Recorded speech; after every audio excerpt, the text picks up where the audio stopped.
este painel. Por gentileza, o senador José Pimentel, do PT do Ceará. Também o senador Cássio Cunha Lima, do PSDB da Paraíba. O senador Ricardo Ferraço, do PMDB do Espírito Santo. O deputado federal Bruno Araújo, do PSDB de Pernambuco. O deputado federal Paulo Teixeira, do PT de São Paulo. O deputado federal Silvio Costa, do PSC de Pernambuco.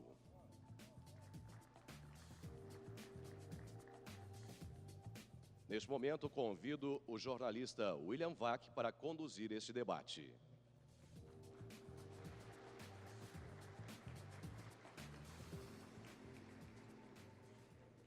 Pessoal, é uma alegria enorme estar vendo o público ao qual eu me dirijo. Só o fato de poder dar bom dia a todos vocês também é legal. Estou cansado de dar boa noite e não ver com quem eu estou falando. É uma delícia poder conversar com políticos sem as regras do jogo eleitoral, que são feitas para protegê-los do público.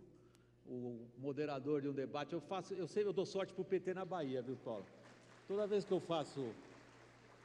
eu vou fazer moderação de debate candidato ao governo da Bahia, ganho o PT. Foram as 3 hoje. Jacques Wagner me deve 2 e o Rui Costa 1. Agora dou sorte para eles.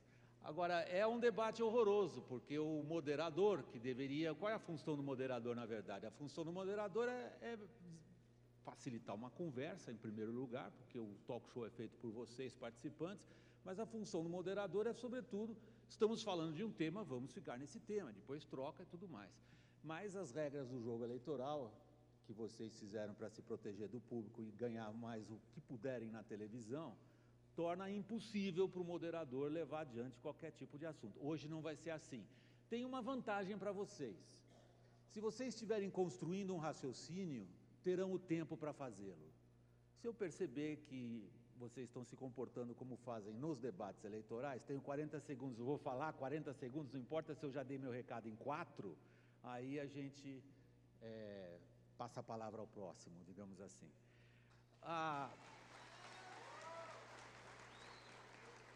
Nós temos um momento, de fato, eu estou velho já, como jornalista mais ainda, mas eu não me lembro de uma situação política e econômica como essa pela qual o nosso país está passando.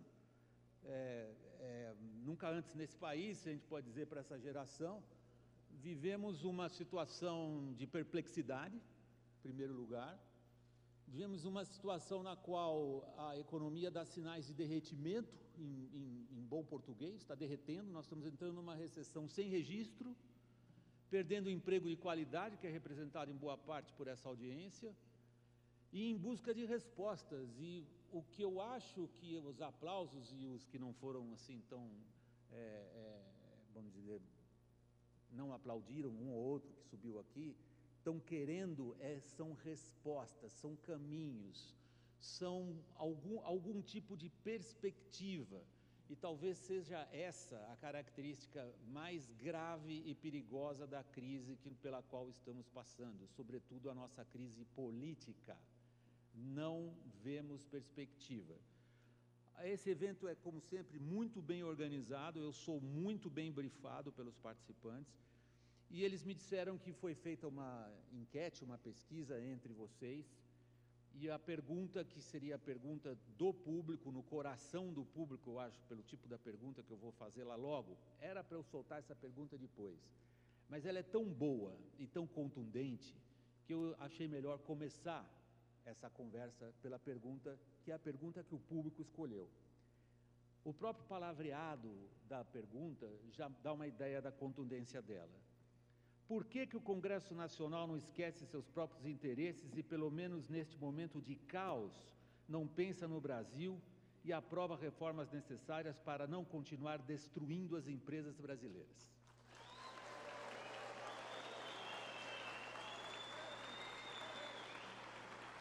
Esta não é a pergunta do jornalista profissional. Eu acho que ela vai com mais contundência a jugular dos políticos do que iria um jornalista profissional. Jornalistas profissionais são pagos e treinados para fazer perguntas contundentes, mas essa é a mais contundente que eu posso imaginar. Porque o que o público está dizendo aos políticos é que eles não pensam no interesse do público, e sim apenas nos próprios.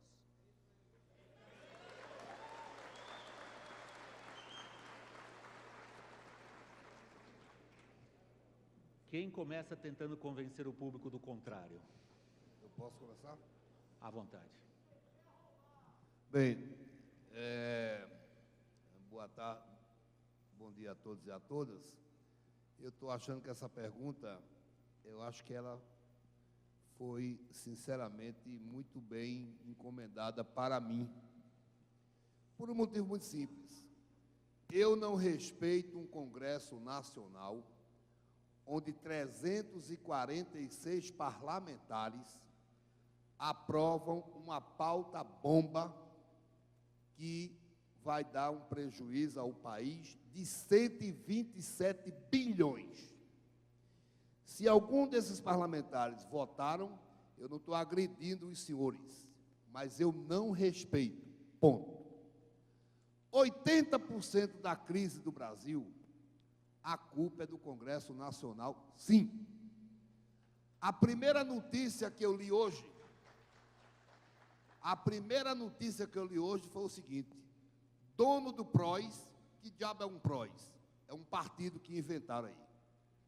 Dono do PROS compra um helicóptero por 2,3 milhões com o fundo partidário.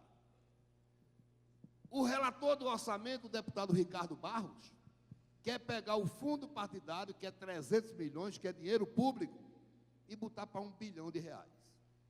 Senhores, quanto mais o setor produtivo brasileiro colocar gente no Congresso Nacional que saiba a diferença entre lucro e apurado, é melhor para o Brasil. Olha, William, deixa eu te falar uma coisa. Silvio, eu só quero passar a palavra para os outros também. A sua resposta foi contundente. Você disse, sim, os políticos no Congresso só pensam nos próprios interesses. Posso colocar os outros participantes, você vai voltar a palavra várias vezes durante esse debate, nós temos tempo. Senador Pimentel. O primeiro registro é que todos que estão no Congresso Nacional foram eleitos pelo voto direto. São os representantes do povo, correto? Claro. As oportunidades para ser eleitos é que são diferentes. Portanto, é importante que nós façamos uma reflexão do processo de eleição que nós desenvolvemos no Brasil. Segundo fator, nós somos um dos poucos países do mundo que tem o pluripartidarismo, mas não tem a cláusula de desempenho parlamentar ou desempenho partidário, que termina contribuindo para que tenhamos 28 lideranças na Câmara e um conjunto de outras no Senado Federal, e isso dificulta bastante o processo de construção de consensos. Terceiro fator, o Brasil perdeu a noção de gastos, em especial no Congresso Nacional, e passamos a construir, no primeiro semestre de 2015, principalmente, uma chamada pauta bomba, que não cabe no orçamento da União. E não é apenas o Congresso Nacional. Ontem mesmo, chegou no Senado Federal uma proposta do Poder Judiciário para que nós possamos votar o retorno do adicional de tempo de serviço para a magistratura brasileira.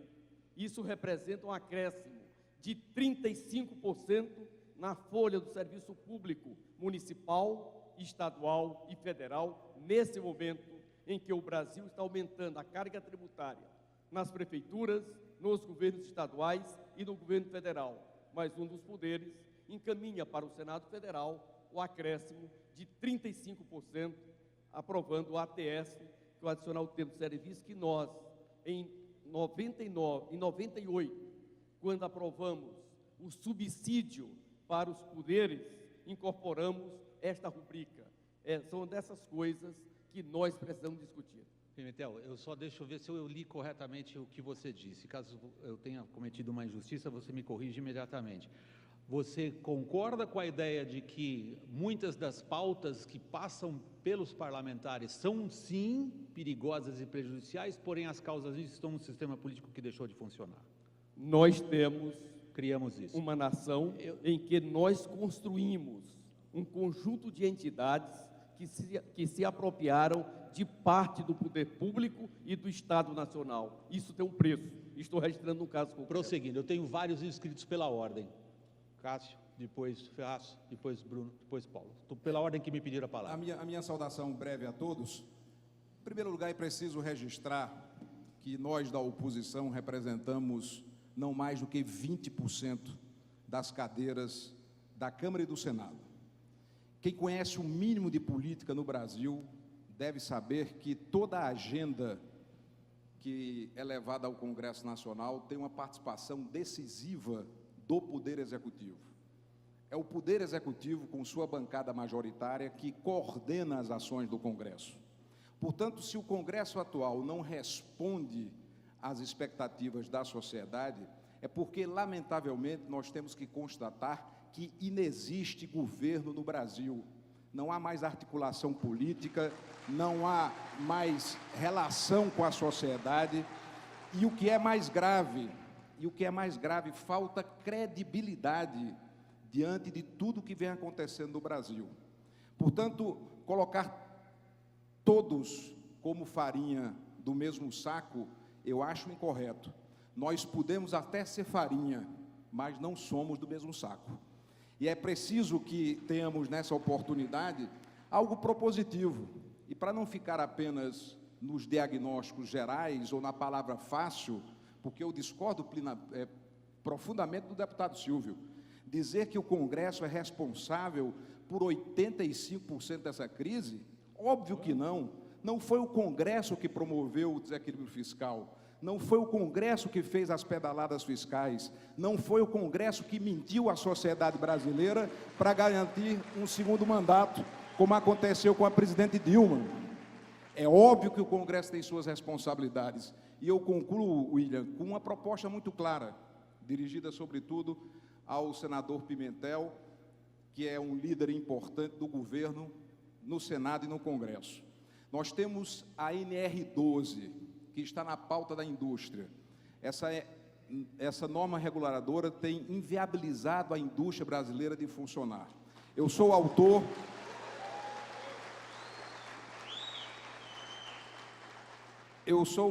de um projeto de resolução número 43, que susta temporariamente os efeitos da NR12, para que possamos aprimorá-la, mantendo a proteção que o trabalhador deve ter, mas tirando os entraves que a indústria vem tendo para produzir.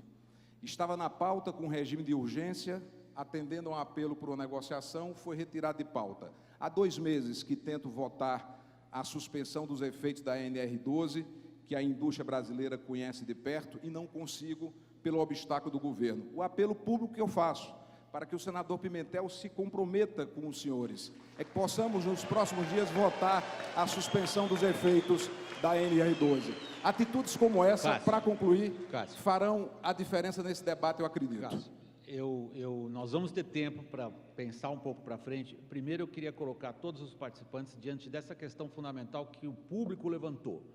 Em que medida os políticos são capazes de encarar a situação do país e pensar no país? O Pimentel deixou claro, na segunda resposta dele, que interesses corporativos e certas entidades tomaram conta do sistema político. Hoje a gente olha para isso e se vê no espelho e não gosta do que viu, mas é o que nós estamos lá. O Silvio foi mais contundente e diz, sim, o Congresso, e concorda com o enunciado da pergunta, é responsável. Nós vamos perguntar à oposição em que medida o jogo tático da oposição a impede de ver o interesse do país ou não. A pergunta fica no ar também. Ferraz, pela ordem, você que me pediu a palavra. Olha, o Congresso brasileiro tem os seus pecados, sim, e não são poucos. Sêneca ensina que o caminho da salvação é reconhecer os seus defeitos, as suas deficiências e os seus pecados. Mas colocar a responsabilidade no Congresso brasileiro por essa profunda crise política, econômica e, sobretudo, moral que vive o nosso país é querer disfarçar, é querer escamotear a realidade dos fatos da vida real que nós estamos enfrentando. Essa crise não é uma crise importada, essa crise é uma crise gestada pelos equívocos e pelas escolhas que foram feitas nos últimos anos, na área política, porque o nosso presidencialismo evoluiu do presidencialismo de coalizão para o presidencialismo de cooptação. Na área econômica, os equívocos todos feitos e realizados em função de terem colocado o interesse da sociedade e do povo brasileiro a serviço da reeleição da presidente Dilma. E no campo moral, efetivamente, o símbolo maior, a apropriação que foi feita por parte da Petrobras pelo interesse de baixa qualidade em razão de interesses privados e do patrimonialismo partidário que se pratica no país como nunca na história nos últimos anos. Então, efetivamente, é preciso que a gente faça um diagnóstico acertado. Essa crise é uma crise que tem, sim, a conivência do Congresso brasileiro, mas ela foi uma crise não apenas construída, não apenas gestada, mas mantida e aprofundada pelos equívocos, a meu juízo, do governo da presidente Dilma. O que fazer diante disso? Essa é a questão. O Congresso tem pecado, sim. O Congresso tem pecado, sim, quando deixa de fazer reformas microeconômicas muito importantes que poderiam contribuir com a competitividade. Uma delas é um projeto que há anos tramita no Congresso brasileiro, que infelizmente nesse momento está engavetada no Senado, que resolve uma questão que o mundo já resolveu e o mundo não vai aguardar pela paralisia do Brasil, que é a questão de definir e regulamentar a questão da terceirização, que poderá e é muito importante para o processo produtivo brasileiro. Então, o que fazer? O que fazer além do diagnóstico? Porque o diagnóstico está feito, o diagnóstico é esse. A partir daqui são duas as questões. Não é a economia que vai salvar o país, não é a economia que vai salvar a política, é a política que pode e deve salvar a economia. E aí a questão são duas. Ou nós resolvemos isso com a presidente Dilma, mas uma outra Dilma, porque essa Dilma que está aí, sinceramente, ela não será capaz de liderar as mudanças que o Brasil precisa viver. Ou nós precisamos resolver isso sem a Dilma. E para resolver isso sem a Dilma, é preciso, sim, que a Câmara dos Deputados resolva a questão do seu presidente, Eduardo Cunha, que está se valendo da sua condição de presidente para impedir que o Brasil possa decidir sobre o impeachment, que é uma questão central para a sociedade brasileira. Você faz um diagnóstico, a partir da análise que você tem da situação política. Eu acho que a pergunta ainda continua de pé para você também, você vai voltar a respondê-la, o Bruno vai falar logo na sequência. Nesse momento, a partir do diagnóstico que você mesmo faz, Ferraz, a pergunta que o público está dirigindo a vocês, políticos, é se mesmo diante dessa crise vocês estão sabendo reagir à altura dela, oposição, ou como é o caso do PMDB, participante de boa parte das decisões que foram tomadas por um governo tal como esse que você descreveu, um governo, na sua descrição, que chegou ao fim. Bruno. Senhores, bom dia. Eu inicio e retomo da posição iniciada pelo senador Cássio. O modelo escolhido por nós é de um presidencialismo forte. O problema e o presidencialismo forte sempre carrega o Congresso Nacional. O problema do modelo nosso é quando o presidencialismo é forte com o presidente fraco, há uma tendência histórica do Congresso funcionar à deriva. A pergunta sobre o papel de responsabilidade da oposição, não obstante, todo ano, na Câmara, de modo especial, temos sido tomados em relação a um movimento de impeachment e agora, sobretudo, uma decisão de afastamento do presidente Eduardo Cunha, e formalmente anunciada agora em entrevista coletiva pelo PSDB, no sentido de colaborar com o país e separar a oposição com clareza, uma oposição com muita clareza em relação às questões do país. Eu fui delegado pelo meu partido e ontem procurei o líder do governo na Câmara para dizer que a desvinculação de receitas da União teria a participação do PSDB. Chegamos a um entendimento e vamos votar com a DRU. Mas perguntei ao mesmo tempo, esse mesmo governo que é responsável por uma pauta, perguntei ao líder do governo, o que é que mais o governo pode oferecer para nós debatermos? Onde é que está a proposta que nós possamos debater sobre reforma trabalhista? Onde é que há propostas objetivas sobre discutir não exclusivamente o ano apenas de ajuste fiscal, com aumento de carga tributária e com redução de custeio da máquina que o Brasil não assiste. Onde é que está a discussão sobre previdência? Onde é que está a discussão sobre Mercosul como área de livre comércio? Onde é que está a discussão sobre meritocracia no serviço público? Eu pergunto, enquanto oposição, qual é a agenda que o governo e o executivo oferecem ao Congresso Nacional e a nós que possamos sair da matéria de discussão monotemática de ajuste fiscal? Onde é que estão os ajustes macroeconômicos que nós possamos sentar na mesa com o governo e discutir o que faz bem ao país? Sabe por que não há? Porque não há proposta, porque não há projeto. E não havendo, como disse Cássio e reitero, não havendo uma agenda do Executivo para o Congresso Nacional com um presidencialismo fraco, nós seguimos a deriva. Paulo, a conversa, como você vê, caminhou, demos uma primeira rodada, independentemente do que você quiser dizer a respeito de qual é a sua visão, se os políticos estão à altura da crise e se agem por interesse próprio ou não, se levam em consideração a situação do país ou não, a nossa conversa caminhou no seguinte sentido: boa parte dos participantes detecta defeitos ou não no sistema político, mas aponta o dedo para um executivo que faliu, do ponto de vista político, e que deixou o país sem proposta, sem agenda, sem articulação e numa profunda recessão. Como que o Congresso se comporta diante do que parece ser um fato de consenso? O governo perdeu a credibilidade, e governo sem credibilidade não governa. Bom, eu quero cumprimentá-lo, cumprimentar todos os empresários aqui, e eu me coloco sentado aí. Vocês querem ouvir da gente algo razoável para que nós possamos superar as dificuldades que nós temos aqui e construir uma agenda positiva para o Brasil. Eu quero dizer que não acho que nós possamos navegar por dois caminhos. O primeiro caminho é da polarização, como nós estamos vendo. Polarização na rua, polarização das relações políticas. Esse é o primeiro caminho que eu acho que não dá para caminhar por aí. E o segundo caminho é do pessimismo. Eu tenho uma avaliação muito diferente da crise que nós estamos vivendo. Eu acho que essa crise tem grande repercussão da crise que veio de 2009, que partiu para 2011, que se agravou em 2013 com a diminuição.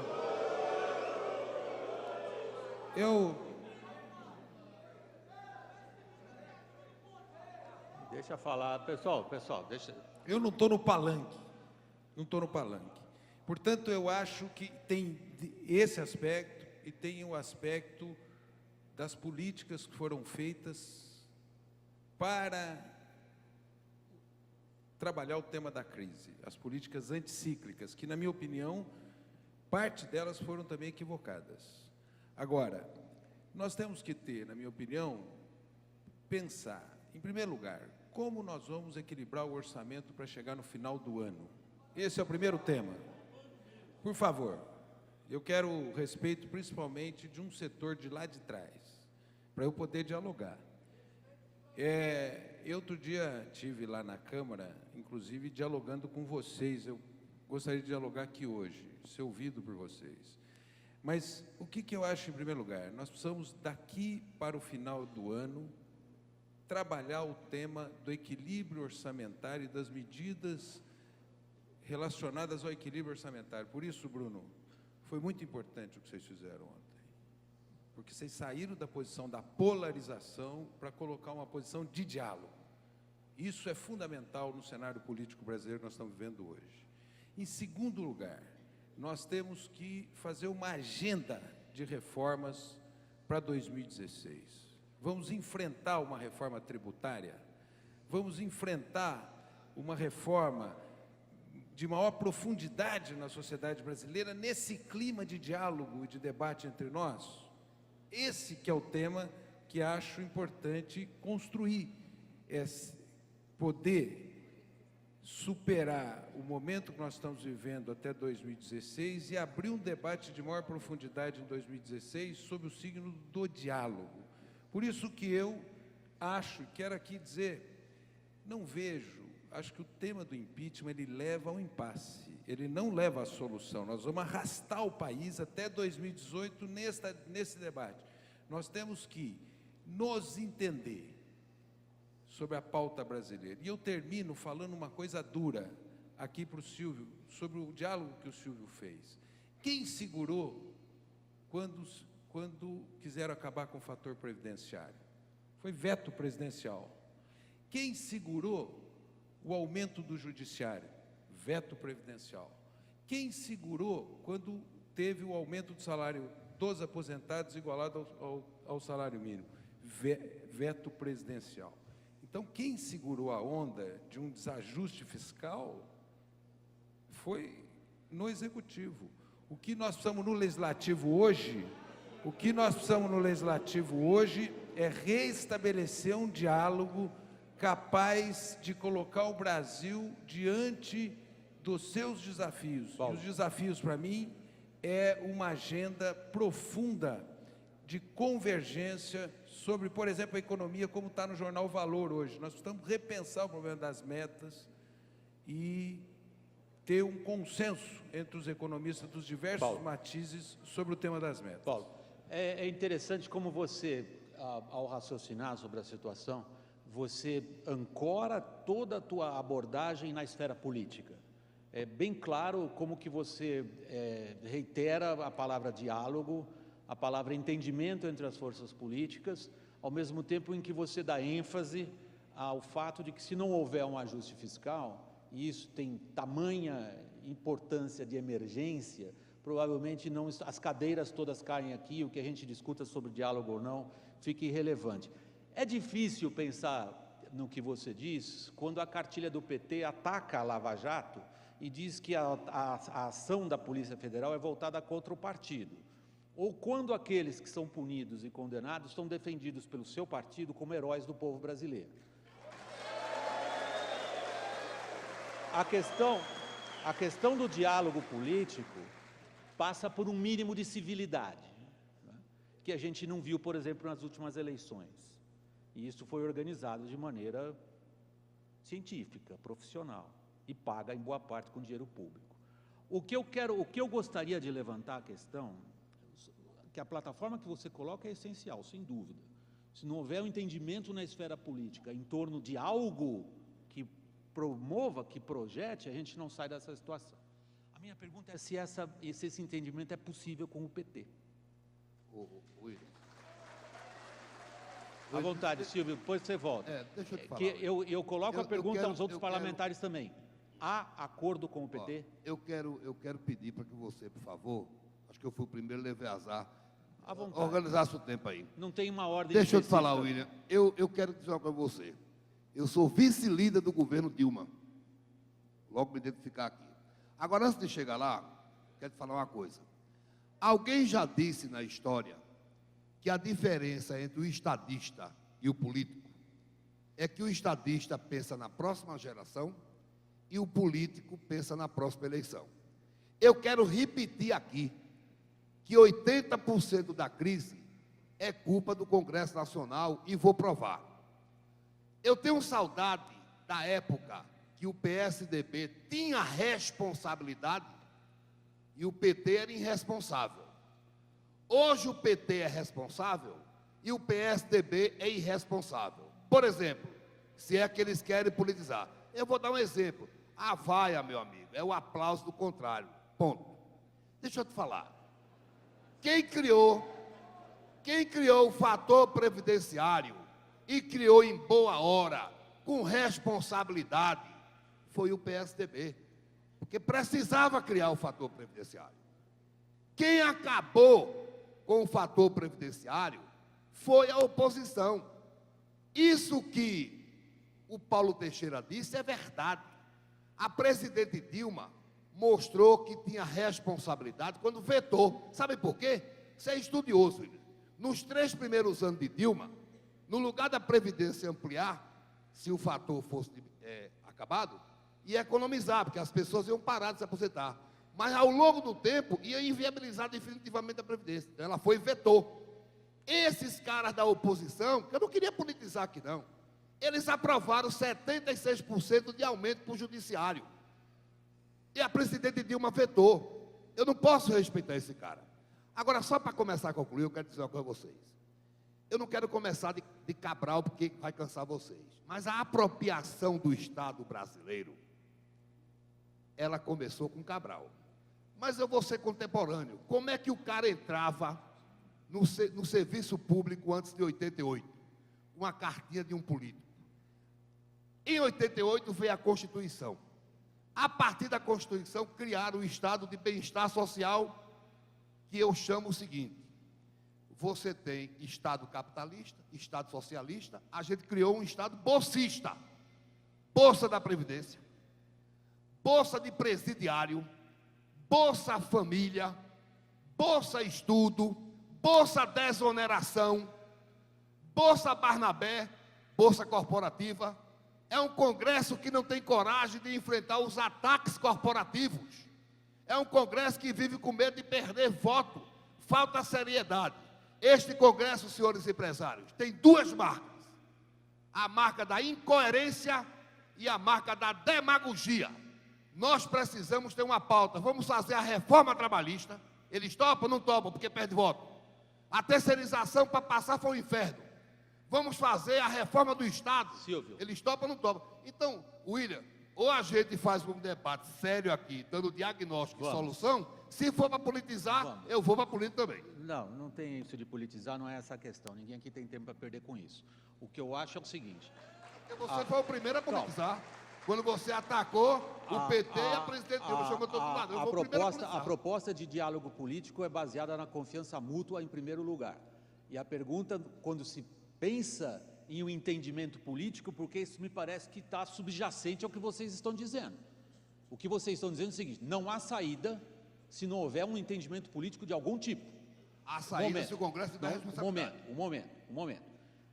Em torno de que eixos o entendimento político se torna possível ou não? Em torno de quais comportamentos políticos, e esse foi o meu ponto, é possível estabelecer um entendimento com uma força política adversária? Então a pergunta está no ar, você começou a respondê-la. Você disse, o entendimento político com uma oposição irresponsável não dá. É o que você disse em essência. A oposição com a palavra. Qual é, e você se referiu, Bruno, na sua resposta, ao entendimento que eu noticiei ontem no jornal, comecei o jornal ontem com isso, dizendo: a oposição topou votar algumas coisas com o governo. E aí eu pergunto ao Heraldo, que não tinha resposta para dar naquele momento, talvez você tenha. Qual é o limite até onde a oposição chega? E qual é o programa em torno do qual a oposição acha que é necessário votar com o governo, ainda que queira derrubar o governo? Perfeito. O limite é o Brasil não cair no abismo. O limite é o? Esse é o limite. Agora, primeiro um comentário. Eu estou dizendo, o limite é o Brasil não cair no abismo. Um comentário em relação às posições do deputado Silva. As oposições que representam 20% e 25% do Congresso Nacional serem responsáveis pela elaboração de matérias, isso é risível, deputado Silva. Absolutamente risível. Nós somos 140 deputados, nós somos 30 senadores, 21 senadores, e nós somos responsáveis pela elaboração da matéria. É um argumento risível. Agora, com todo respeito, as pessoas que estão aqui não vieram aqui para descobrir quem é o responsável, se são deputados, senadores do governo ou oposição. Vieram para discutir quais são as soluções para o país. E é essa pauta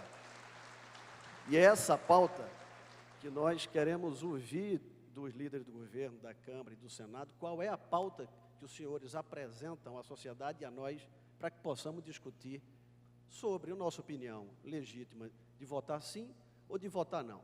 O William perguntou sobre a possibilidade de diálogo com o PT. Olha, nós vamos fazer uma reflexão que a crise, todos sabem que é a própria Dilma, mas a crise no Congresso Nacional e de modo especial na Câmara dos Deputados começou com a eleição do presidente da Câmara. Sabe por quê? Porque o PT queria o lugar do PMDB. Começou porque houve uma disputa objetiva entre dois candidatos do PT com o PMDB. O PMDB não se entende com o PT. Imagine no campo da oposição. Nós assistamos o diálogo que for necessário quando a pauta for sobrevivência do país. Porque no momento, quando nós falamos TRU, DRU não tem conquista nenhuma. DRU é para manter apenas o que já tem, um instrumento de governança mínimo. Não há nada de novo que esse governo possa oferecer a uma discussão da sociedade brasileira. Nós estamos cansados de ouvir dizer, o ano que vem vai vir reforma tributária, o ano que vem vai vir a reforma trabalhista. Onde é que, objetivamente, estão as respostas que os senhores podem nos perguntar se nós concordamos ou não com aquelas matérias? Porque, como diz o senador Ferraz, o senador e o senador Cássio, nós estamos pensando matérias que foram construídas lá dentro, e estamos pedindo, e essa agenda não vai para frente, porque é uma obstaculação, né, do próprio governo. Uma pergunta objetiva, pauta nascida dentro do próprio Congresso, terceirização. Qual é o compromisso que o governo pode assumir de pautar o projeto de seleção no Senado Federal e outros que foram aqui colocados? Objetivamente, qual é a pauta que pode ser oferecida ao Brasil para que nós possamos dizer sim ou não? Nós não conhecemos essa pauta. Bruno, ao mesmo tempo que você faz essa pergunta, em parte a pergunta que você faz é retórica, porque você mesma respondeu. Você diz que o governo pode colocar adiante, em torno do qual a gente discute e eventualmente concorde. E você, numa das suas afirmações, você disse, não, esse governo não tem nada a oferecer. Tem ou não tem, Pimentel? Na hora da crise, é o momento também de construir consensos, porque senão todos perdem, e quem perde é o Brasil. Tem uma agenda, sim. Na reforma tributária, e aqui não tem divergência entre o governo e a oposição, o principal item é o ICMS. Mas para enfrentar essa pauta do ICMS, é preciso garantir a compensação tributária para os estados que vão perder receitas. O projeto que cria essa fonte é o da repatriação. Nós estávamos com ele pronto, por consenso do Senado, para votar. Foi feita uma exigência pelo presidente da Câmara, o projeto foi para a Câmara e a Câmara está discutindo esse projeto de lei e nós esperamos que ele seja votado o quanto antes para que nós possamos efetivamente ter uma alíquota do ICMS uniformizada em 4% para a região sul e sudeste e em 7% para a região norte, nordeste e centro-oeste. Hoje, nós temos 27 legislações, uma parafernália de decretos, de portarias, de resoluções, que ultrapassa 500 itens. E esse é um dos graves problemas do custo Brasil. Portanto, como nós resolvemos a questão do ICMS importação, o Espírito Santo reclamou com justiça daquele processo, mas hoje isso está consolidado e precisamos agora, na reforma tributária, enfrentar essa questão do ICMS, da chamada guerra fiscal, em que todos perdem e os empreendedores também perdem. Nós temos clareza de que o Simples Nacional, que tem hoje 8.400.000 empresas, precisa de um ajuste para continuar gerando emprego, gerando economia e participando da riqueza nacional. A Câmara votou o projeto de lei de atualização do Simples Nacional, 400 e poucos votos. Parece-me que apenas 2 contrários. Está no Senado. Nós, no Senado, Cássio e Ferraço, estamos devendo essa agenda para que possamos iniciar 2016 com isso minimamente acordado.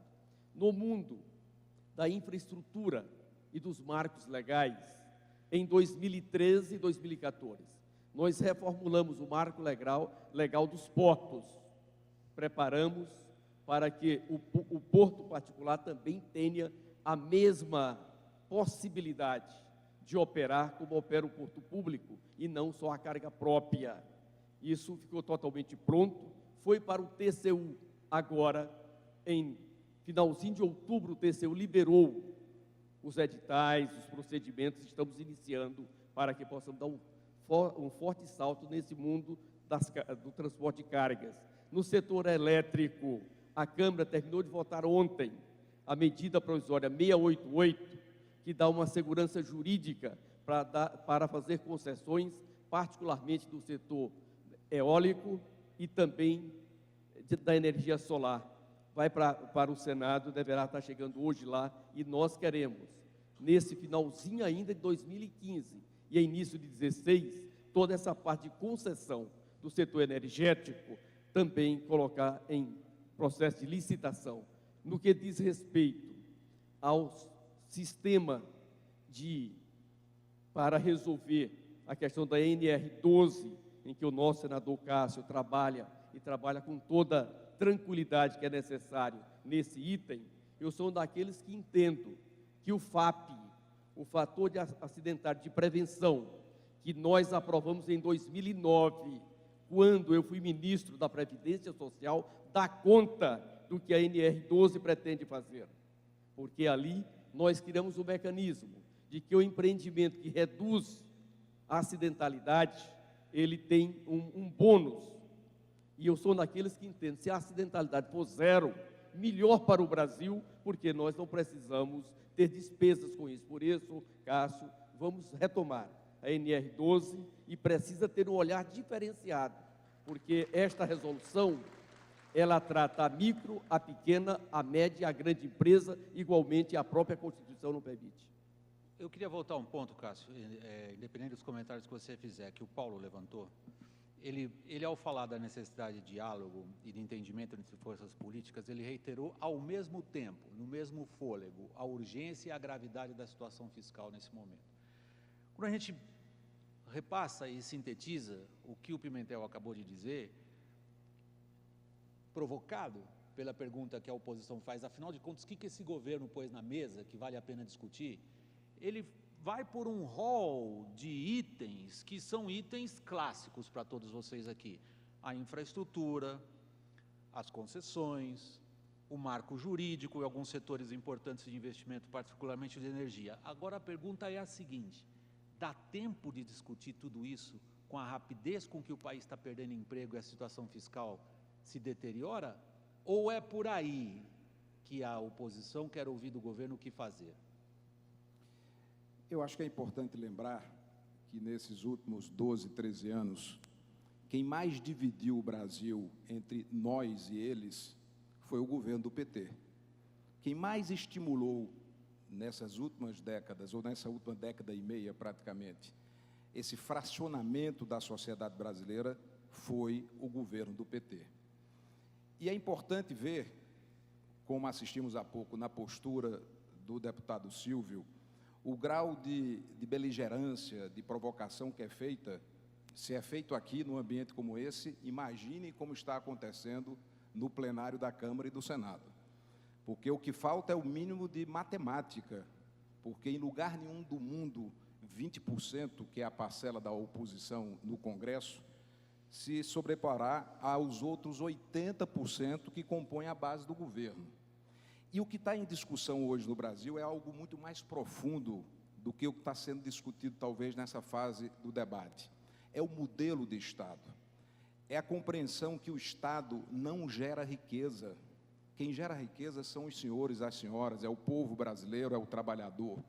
E não podemos mais manter um Estado do tamanho do nosso, um Estado perdulário, um Estado que não se planeja, um Estado incompetente, com estrutura aparelhada para manter um projeto político de poder.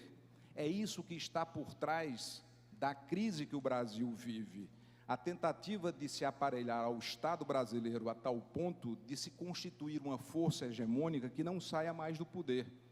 E quando se fala em ajuste fiscal, que é um tema monotemático no Congresso, o que é mais grave desse ajuste, que nós sabemos necessário, é que ele tenta ser construído por uma única via, uma via que não é mais suportável, que é o aumento de impostos, aumento de carga tributária. O governo não fala em ajuste fiscal com uma mudança de visão do seu tamanho, para começar pelo básico. Pelo contrário, a presidente Dilma Rousseff, não faz muito tempo, anunciou uma redução simbólica apenas, teria esse caráter simbólico, de número de ministérios, de cargos comissionados. Nem isso até agora foi de fato realizado. O que eu quero dizer, diante da crise que o Brasil vive, que se aprofunda a cada dia por falta de comando, por falta de governo, por ausência completa de credibilidade, e eu me preocupo porque, além da falta de credibilidade, que já é por si grave, a presidente Dilma, desculpem a franqueza, começa a perder o respeito, se transformando em motivo de piada, em motivo de anedotário. porque, infelizmente, ela não consegue apresentar um rumo que o Brasil precisa. Nós, outros da oposição, estamos, como sempre tivemos, abertos a uma agenda para o país, desde que haja um mínimo de sinceridade na proposta, desde que exista um mínimo de consistência nas alternativas apresentadas. Porque quando chega na hora do, desculpem a expressão, do pega para capar, em geral no Congresso, Câmara e Senado, a oposição fica sempre sendo atacada, como foi aqui de forma visível por todos, quando não nos compete determinadas atribuições e responsabilidades. O que eu quero dizer para concluir é que nós estamos abertos a uma agenda, desde que o governo tenha o mínimo de humildade de reconhecer os seus erros, de pedir desculpas ao povo brasileiro por todas as mentiras que foram ditas na campanha eleitoral e que apresente uma agenda que saia da única via que tem sido tentada até agora, que é aumentar impostos. Eu pergunto aqui aos senhores e às senhoras, quem aqui está disposto a pagar CPMF com o governo que está aí? Temos disposição de pagar mais impostos para esse governo que continua com problemas graves de corrupção, sem planejamento, que não cumpre o compromisso mínimo daquilo que vem sendo anunciado pela presidente, como foi o caso da extinção de ministérios e de cargos, que até agora não saiu da palavra vã. O governo, como sempre, promete como sem dúvida e falta com a certeza de sempre. Promete como sem falta e falta como sem dúvida, era a frase que eu queria concluir. Então, William, só para fechar o raciocínio, permita-me. À vontade. Nós estamos com a agenda para ser discutida no Congresso que não responda aos interesses do Brasil. A oposição está pronta para discutir qualquer que seja o tema proposto pelo governo, desde que haja o mínimo de sinceridade, para tirar o país do abismo para onde nós estamos sendo encaminhados pelo governo, porque a responsabilidade é sim do governo. E vamos fazer esse debate. Uma pincelada rápida quanto a fator previdenciário. Cássio, Concluo. Todos participam, você volta de novo a falar, sinceramente. Senão, 30 segundos para o fator previdenciário. Vocês são ótimos de microfone na mão, se eu deixar, vai longe. Tá bom. Então, 30 segundos para o fator previdenciário? 20. 20 segundos. Fator previdenciário foi dito de forma clara, transparente, nítida, pelo candidato do PSDB, Aécio Neves, que seria alvo de uma modificação. E agimos coerentemente com aquilo que foi dito na campanha eleitoral. Eu procuro entender o significado desta conversa aqui.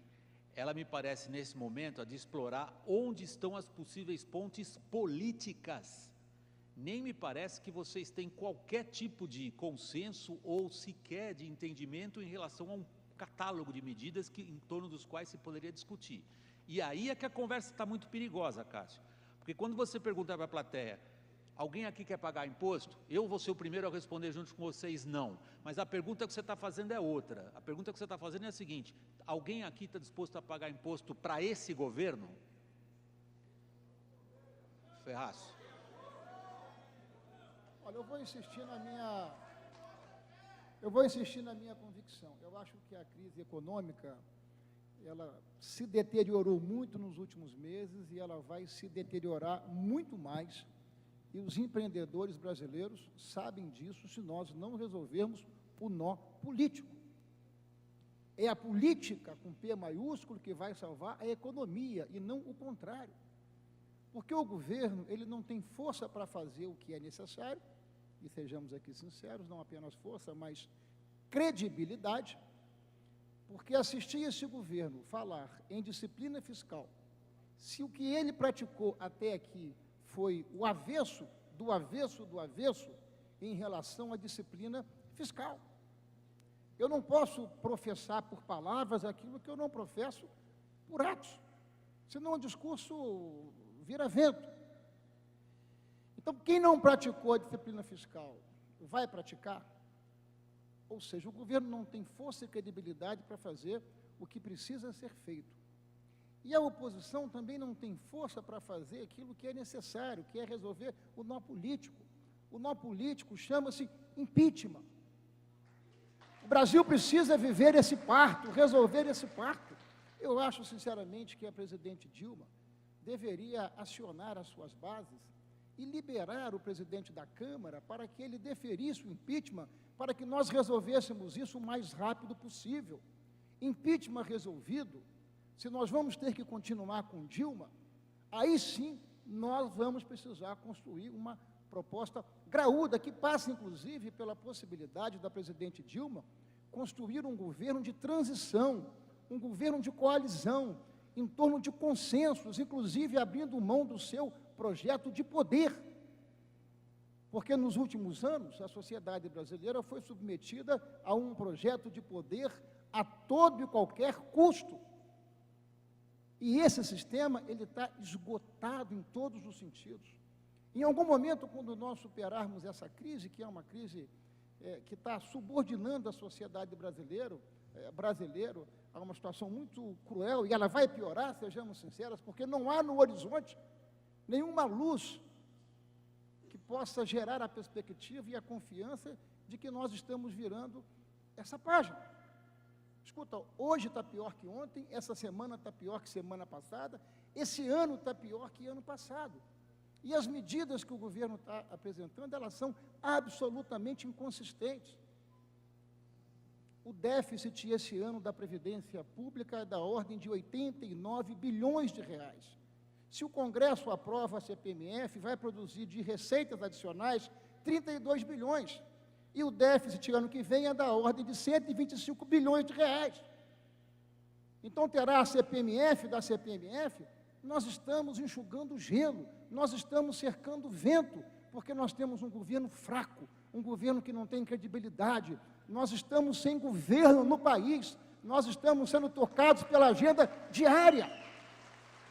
E depois que superarmos essa crise, nós vamos viver um outro dilema muito mais grave e muito mais estruturante, que é a decadência brasileira.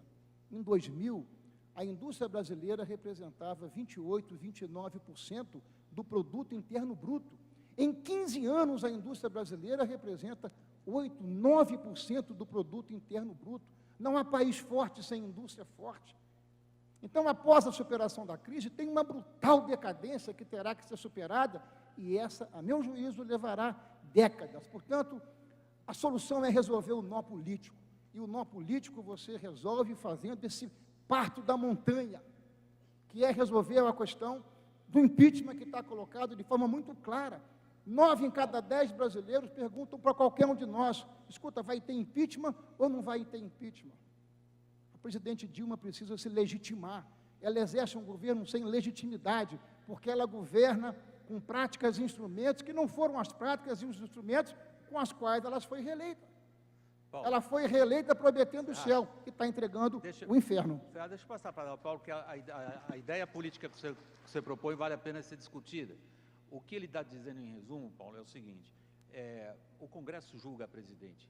Se ela for inocentada, porque é um julgamento político, vamos em frente com o governo que está aí e vamos nos entender sobre uma pauta. Ou não, ele diz: o nó político começa pela questão do impeachment. A primeira questão, acho que é importante lembrar, o governo Fernando Henrique, em 1999... Mas ninguém ouviu o que eu falei? Vocês estão... Calma, calma.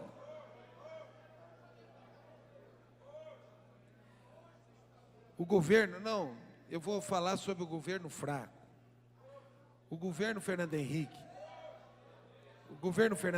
em 99, ele se enfraqueceu muito. Pessoal, Ele se elegeu em 98. Paulo, só um segundo, Paulo. Manifesta numa boa, é legal, é bacana, agora deixa eu falar também. Vai, Paulo. Não, eu quero dizer o seguinte, eu quero falar sobre governo fraco, governabilidade, impeachment e depois a agenda, como você pediu. O governo Fernando Henrique, em 98, ele se elegeu e teve uma queda de popularidade profunda. Tomou uma série de medidas e melhorou sua popularidade. Não perdeu credibilidade. Não, ele perdeu credibilidade naquele momento. Ele perdeu popularidade e credibilidade e se recuperou. Agora, da onde vem a legitimidade? Vem das urnas.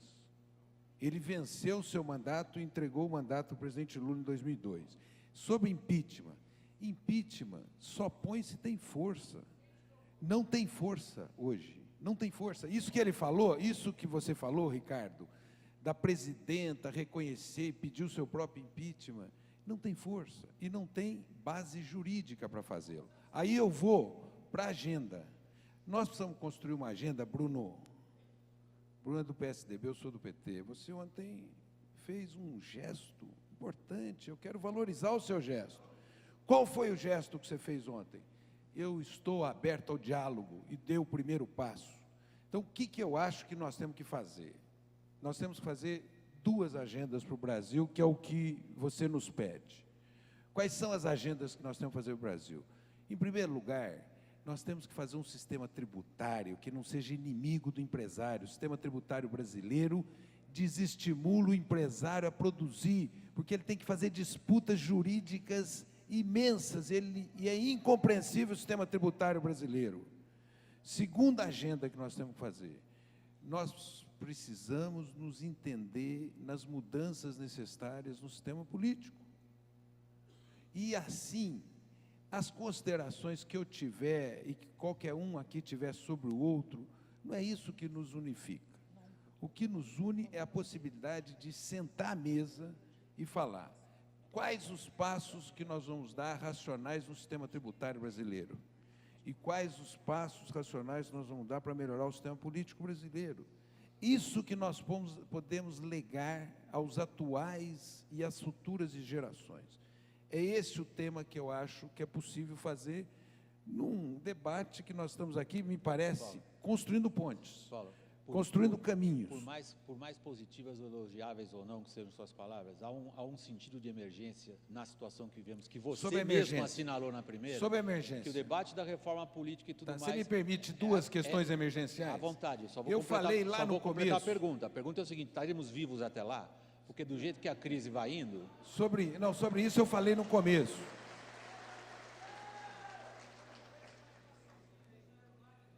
E sobre isso, William, eu falei no começo. O que eu falei no começo?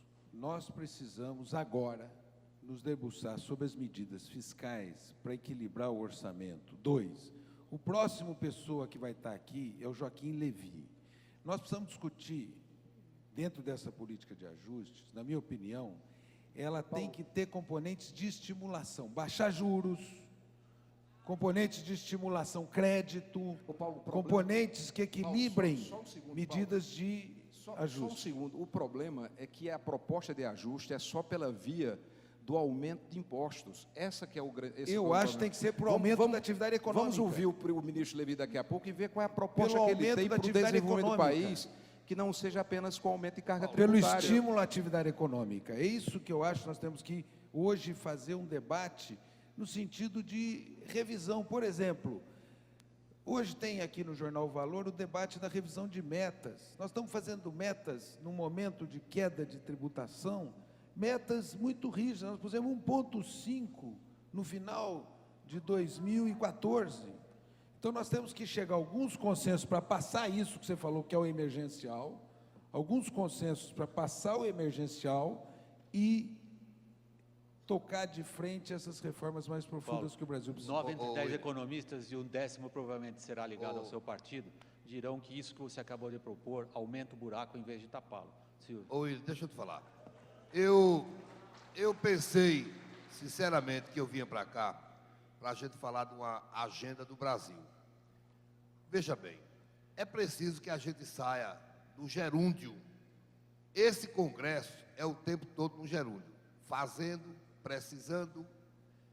Deixa eu te falar. Eu, em conjunto com o professor Zé Pastore, eu sou autor do Código de Trabalho do Brasil. Nós temos uma Constituição, a CLT, da década de 40. Está lá parado desde o meu 2º mandato. Eu sou autor da NR12, sou eu na Câmara. Está lá parado. Eu estou dizendo que eu sou o autor da NR12 para derrubar a NR12. Até porque a NR12 parece que o público não entendeu, é do Ministério. Eu sou autor para derrubar, eu nunca fui ministro. Eu fui presidente da Comissão do Trabalho. Eu sou relator do trabalho intermitente que estará parado. Eu fui o relator da terceirização na Comissão do Trabalho. Fui eu que coloquei. Quem me acompanha no setor produtivo sabe qual é a minha agenda. A minha agenda, eu digo o seguinte lá, tem deputado que defende trabalhador e deputado que defende sindicato. Eu defendo trabalhador, porque eu defendo a geração de emprego, de renda. Paulinho da Força, Vicentinho, defende sindicato. Aí eu fico indignado aqui com alguns discursos, querendo terceirizar a culpa. A agenda do Brasil é muito mais responsabilidade do Congresso Nacional, essa agenda que toca o setor produtivo, a reforma tributária, a questão trabalhista, da reforma trabalhista, muito mais responsabilidade nossa do que do Executivo. Aí eu não aguento a fala fácil. Eu vou ter que politizar também. Eu vejo um senador dizer assim, a carga tributária. Meu irmão, quem mais aumentou a carga tributária? Qual foi o período? 94 a 2003. Foi 11% de aumento na carga tributária neste período. Quem estava no poder neste período tem que dizer isso. Sim, tem que dizer isso sim. Se eles querem politizar, vamos politizar. Essa história demagoga e irresponsável de prestar serviço, de serviço ao Brasil. Imagina um investidor da Europa que acorda pela manhã e diz assim, estão pedindo o impeachment da presidente Dilma. Isso é um desserviço ao Brasil. Isso aumenta a falta de esperança no Brasil. Esses caras sabem de uma coisa muito simples. Vou dar um dado. Setembro de 99, o então presidente Fernando Henrique Cardoso tinha 8% das pesquisas. 8%. Era a época do Fora FHC, com uma diferença. O PT tem base social, sim. Eu não sou do PT. O PT tem muitos efeitos. Tem base social. E não conseguiu tirar Fernando Henrique, porque não tinha motivo jurídico para tirar Fernando Henrique. Nós somos uma das maiores democracias do mundo. Só cabe impeachment quando tem um motivo jurídico, quando o Estado é agredido. Eu vejo o seu programa e gosto, não quero lhe bajular. Gosto do seu programa. Eu gosto de algumas figuras que vão lá. Não dá, rapaz. Leiam a Constituição da República. A presidente Dilma não roubou o Estado. Cometeu crime de responsabilidade. Não cometeu. Crime de responsabilidade. Quem fala que ela cometeu crime de irresponsabilidade está sendo irresponsável. Eu vou provar com a Constituição agora. Crédito suplementar. Eu vou provar com a Constituição. É crime de Eu estou com a palavra, responsabilidade. eu estou com a palavra. Eu estou com a palavra. Silvio. A questão é a seguinte, eu vou concluir. Conclua, porque todo mundo fala Sim, e ninguém mas monopoliza. Eu estou achando que no meu tempo você está diminuindo. Meu tempo está sendo Não, mais eu não rápido. estou nem contando. Você está meio parecido Não. com o Eduardo Cunha, veja. Não. Eu não fui Está eleito meio para nada. parecido com o Eduardo Cunha, que corta a minha fala lá. diferença é que eu não fui Veja, eleito. pessoal, Silvio, para concluir. conclua nessa frase. Concluir. Por que não cabe o impeachment? Simples. O que é crime de responsabilidade? É quando um presidente rouba o Estado. Não, mete Silvio. a mão. É. Não, Pedalada não é crime de responsabilidade. Ok. Pedalada não é e nunca foi. Silvio, Vocês podem vaiar. Dilma não vai cair, ponto. Não vai cair, podem vaiar. Silvio, momento. Um momento.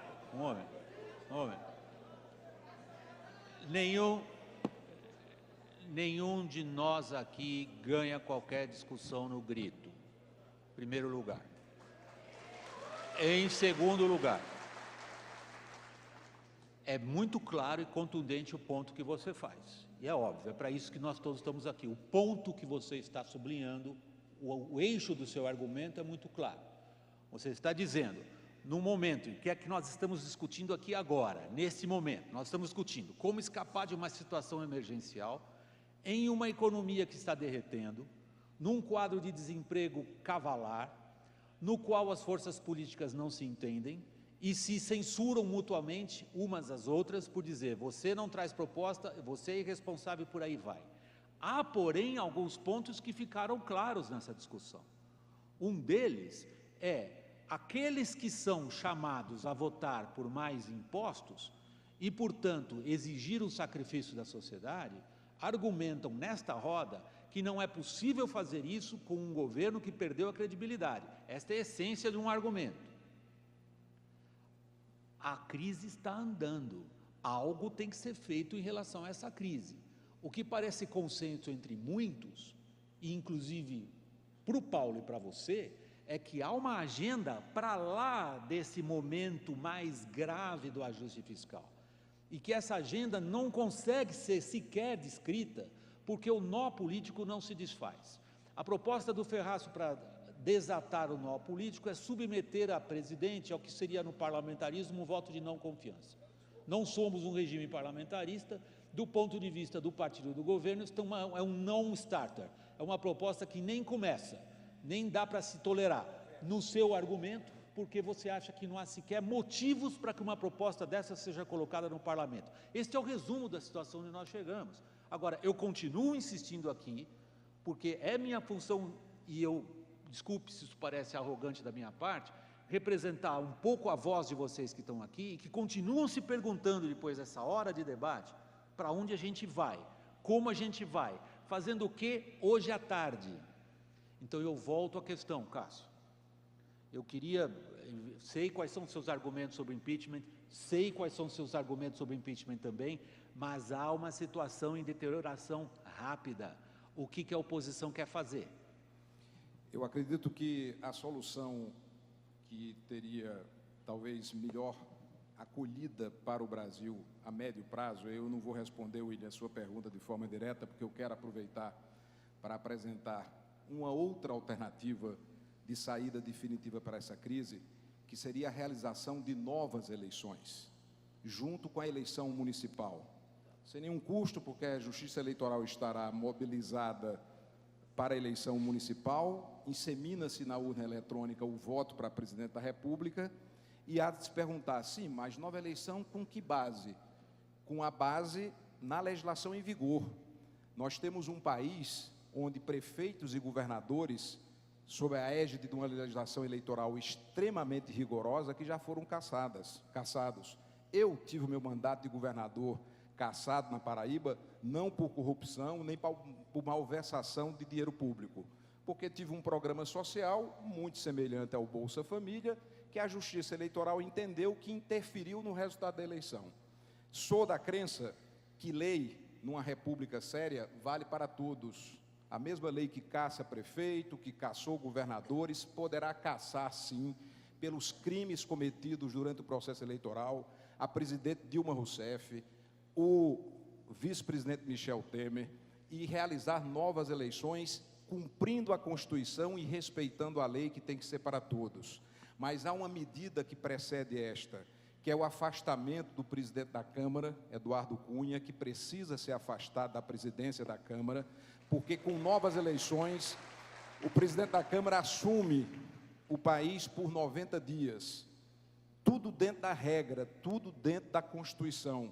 E quero lembrar que todos os presidentes da República, da redemocratização para cá, inclusive o próprio Itamar Franco, sofreram pedidos de impeachment.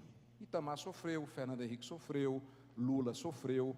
Qual é a diferença de hoje para ontem? É que hoje o crime de responsabilidade foi cometido, porque suplementar o orçamento nacional sem a devida e indispensável autorização legislativa é crime de responsabilidade na veia. Não há como discutir, você não pode suplementar o orçamento sem autorização legislativa. Ah, não, mas foi no mandato anterior, não contamina o atual mandato. Tivemos esse ano, 2015, suplementação de mais de 800 milhões de reais sem a devida autorização legislativa. Concluo, para lembrar que amanhã o palestrante ex-presidente da República, Bill Clinton, estará aqui.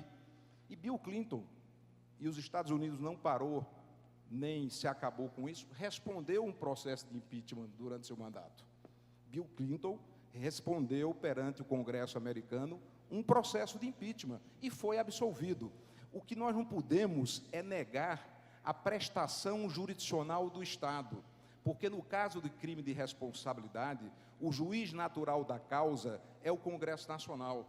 E o mínimo que o Congresso pode fazer, e aí eu não estou dizendo se a presidente será condenada ou absolvida, é abrir o processo e pôr fim dessa novela, porque os elementos, os indícios, e eu vou mais além, as provas do crime de responsabilidade estão mais do que provadas no pedido.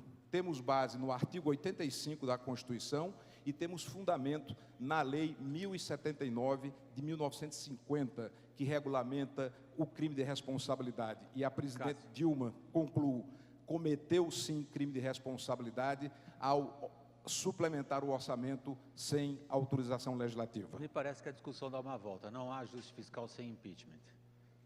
Eu quero começar registrando. É isso que a discussão está essa. O ajuste fiscal está subordinado à discussão do impeachment, é o que vocês estão fazendo. De que as nossas teses dependem dos elementos probatórios que a gente tem. Terminada a eleição de 2014, a oposição foi ao Tribunal Superior Eleitoral discutir a lisura do processo, dizendo que o processo tinha sido fraudado. O Supremo foi assegurado à oposição todo o direito de investigação, fornecimento dos dados, concluiu agora, não tem fraude. Decisão do Tribunal Superior Eleitoral, não é nossa. Passaram para a segunda tese, a tese do impeachment. Nós temos que compreender de que o nosso país precisa ter mais estabilidade política, jurídica e dos contratos. E esta tese de um país que começou a ter eleições gerais somente em 46, ou seja, de 1500 a 1946, o Brasil não fazia eleições gerais, era voto seletivo quando teve. Tivemos eleições gerais de 46 a 64 e de 89 para cá. Portanto, os períodos democráticos do Brasil são muito curtos e nós precisamos quebrar essa lógica de que não devemos respeitar as regras postas. Da mesma forma que aqueles que dizem que tem crime de responsabilidade, tem um conjunto de outros atores que entendem que não tem crime de responsabilidade. Nós temos um parlamento hoje que mais de 200 parlamentares respondem processo no Supremo Tribunal Federal por algum tipo de ilicitude. E é este parlamento que nós estamos aqui afirmando de que em torno de 80% da crise orçamentária é feito por ele. E é uma presidenta que veta o que nós aprovamos e queremos delegar a este parlamento viciado para tratar de um processo que requer uma atenção maior. Portanto, o aumento do judiciário, me perdoe, me dê um segundo. O aumento do poder judiciário tão discutido foi aprovado por unanimidade do Senado, inclusive com seu voto. Só estou registrando. E vocês representam 80% do Senado.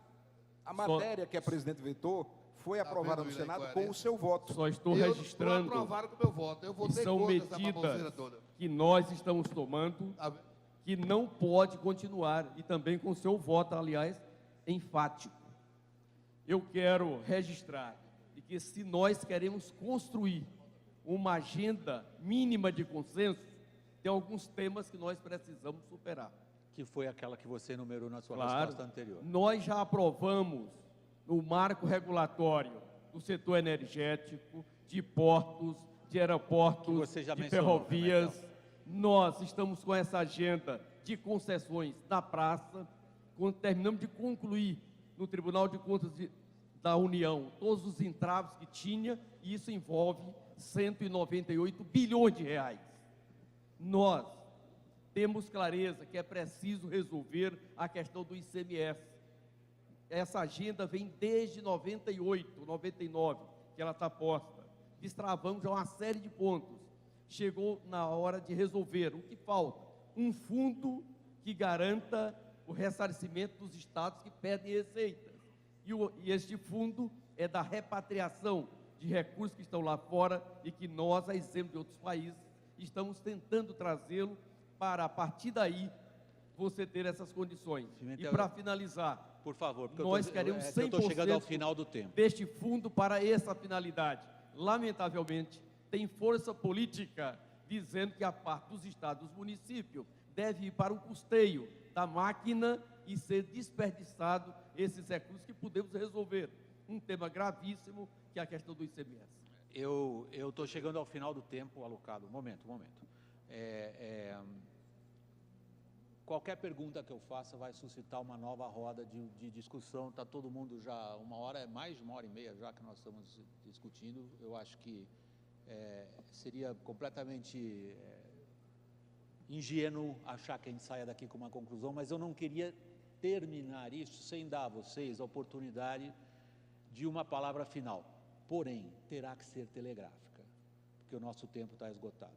O Pimentel já falou, o Silvio falou também, o Cássio falou, e os três no centro da roda, aí acho que ainda estavam nos últimos instantes apenas como espectadores privilegiados, Ferraz, Paulo e Bruno, pela ordem. A questão central que me parece visitar o raciocínio dos empreendedores brasileiros que se reúnem pela 10ª vez nesse tradicional encontro é fazer uma revisão sobre a nossa conjuntura e prospectar o que estará acontecendo no Brasil nos próximos dias, horas, semanas, meses.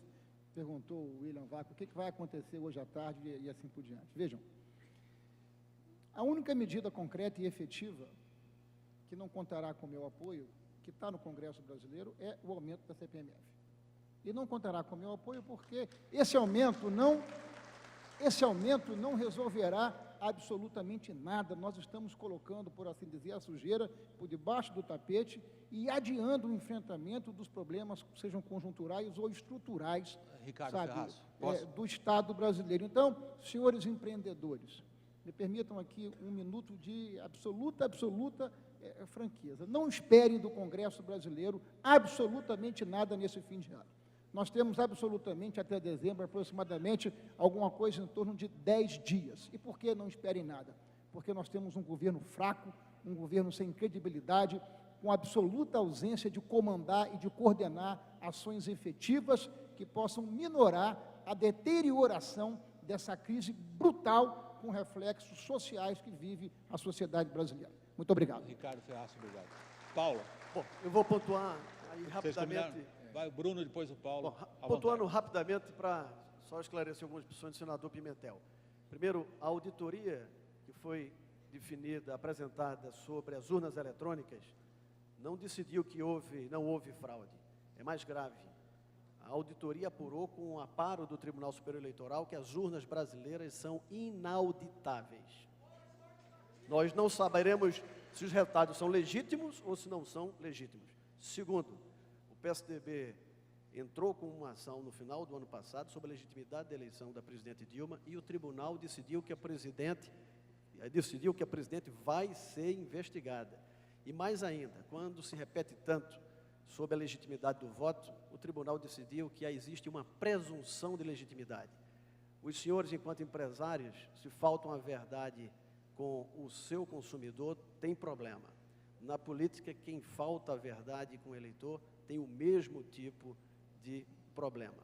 Portanto, e para concluir, só numa reflexão, aqui empresários, sócios majoritários, presidentes de empresas, imaginem que os senhores são presidentes executivos de sua empresa e todo mês de janeiro apresentam ao seu conselho deliberativo, ao seu conselho de administração, um orçamento e de forma repetida pelo segundo ano, no mês de junho, voltam ao presidente do conselho para dizer que erraram em mais de 100 bilhões o orçamento previsto, o que acontece com esse presidente executivo. É o que nós queremos que aconteça com a presidente da República.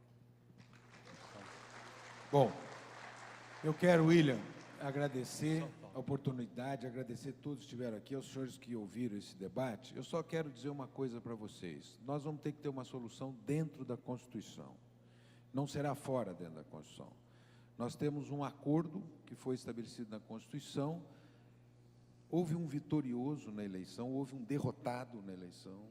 Nós temos que aceitar os resultados das urnas e nós vamos trabalhar agora no sentido de construir maiorias em diálogo para resolver os problemas centrais do nosso país. O impeachment está previsto na Constituição? Está.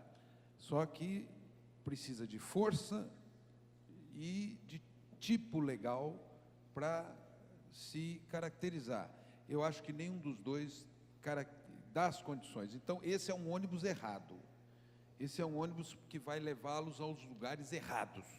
O que nós precisamos é ter o sentido de emergência.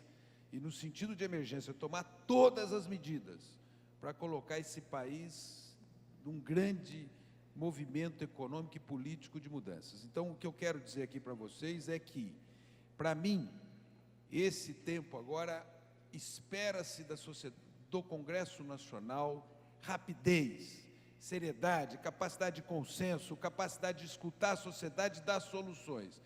E esse diálogo que nós queremos continuar construindo. Por isso, eu faço aqui, Bruno, a minha homenagem. No dia de ontem, quando eu li no site a tua fala, eu acho que você estabeleceu uma ponte. E nós temos que aprofundar essa ponte para que nós consigamos dar as respostas mais imediatas, emergenciais e aquelas de médio prazo que o Brasil está requerendo. Senão, o contrário é choro de mal perdedor.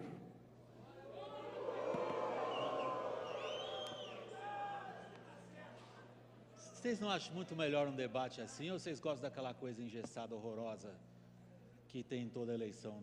Por que a gente não briga, começa na televisão a fazer o que a gente fez aqui para essa plateia selecionada? Do meu ponto de vista, seria um sonho. Todo mundo falou o que quis, não falou? Alguém aqui sair com a sensação que não conseguiu passar o recado? Quem sabe fica de lição. A vocês pela atenção, muito obrigado. Até logo.